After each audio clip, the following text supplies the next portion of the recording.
Se está celebrando en Sevilla el Congreso Nacional de Víctimas de Accidentes, un congreso organizado por ADEVI.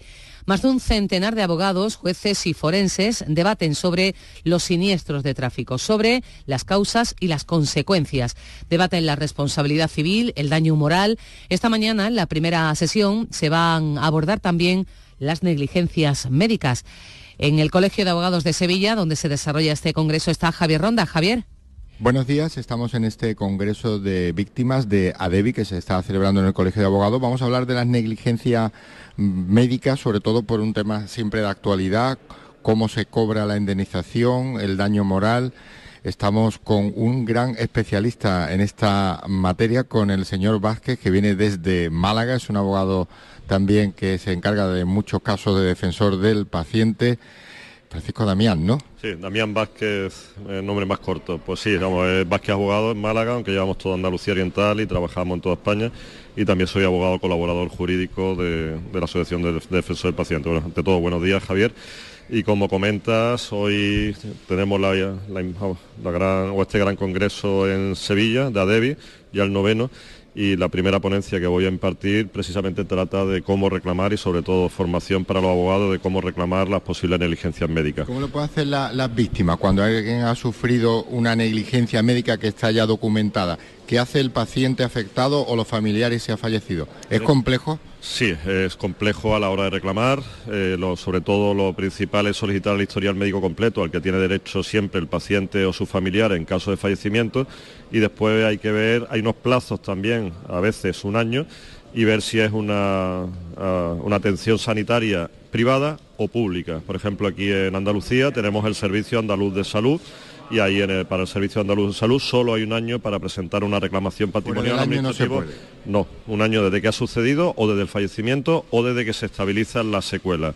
Hay personas que quedan muy afectadas, no les da tiempo a reaccionar, y una de las reivindicaciones también que haríamos desde ADEVI o de la Asociación de Defensores del Paciente es precisamente aumentar esos plazos para que las víctimas, en este caso de negligencias médicas, tengan más tiempo, porque hay veces que tardan muchísimo tiempo en recuperar y dice, ahora voy a reclamar, y es muy tarde. Otra cuestión que preocupa es demostrarlo, porque hay que buscar peritos, es decir, otros médicos que digan que es una negligencia médica. Cuando algo sale mal en un quirófano o una intervención, lo típico es decir, ha habido una negligencia médica, pero esto supongo que a veces no es así, sino que no se han cumplido con el objetivo del médico o de la proyección que había de esa operación. La medicina no es una obligación de resultado, es una obligación de medios. Entonces, cuando ya sea un médico o el Servicio Andaluz de Salud o cualquier hospital no pone esos medios adecuados o lo hace con demora y no se atiende bien o hay una posible deficiente asistencia sanitaria o negligencia, sí cabe la responsabilidad, ya sea de los médicos, hospital o de los respectivos seguros. Efectivamente son temas muy complicados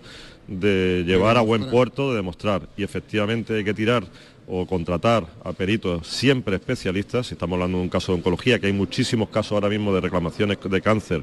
Yo he ganado últimamente estamos ganando muchos asuntos de demora y sobre todo motivado por el COVID, de diagnóstico tardío en cáncer con fallecimiento del paciente, y hay que contratar siempre a un especialista. Son casos muy difíciles, pero la verdad es que cuando se llega a buen puerto, con un buen abogado especialista, con un buen perito, y el juez efectivamente considera que hay esa negligencia médica, hay una sentencia favorable, y la verdad es que es una satisfacción muy importante para nosotros, pues cuando comunicamos a ese paciente o a ese familiar, se ha podido hacer justicia, se ha ganado el asunto, contra muchas veces viento y marea, pero se consigue. Una última pregunta, ¿cuándo es una negligencia médica? Para que el oyente lo entienda, y con esto terminamos.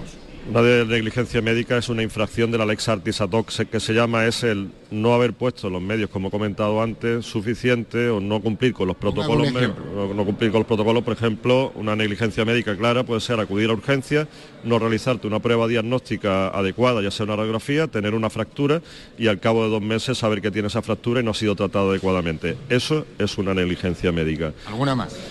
Tema de cáncer, lo mismo, paciente que acude reiteradamente con problemas, con síntomas, no se le hacen tampoco pruebas diagnósticas y al cabo de 1 año, 2 o cuando sea, o 4 meses, se le hacen ya las pruebas y se ve que tiene un cáncer en estadia 4, es decir, el más avanzado y con una esperanza de vida de 1 mes o 2 meses.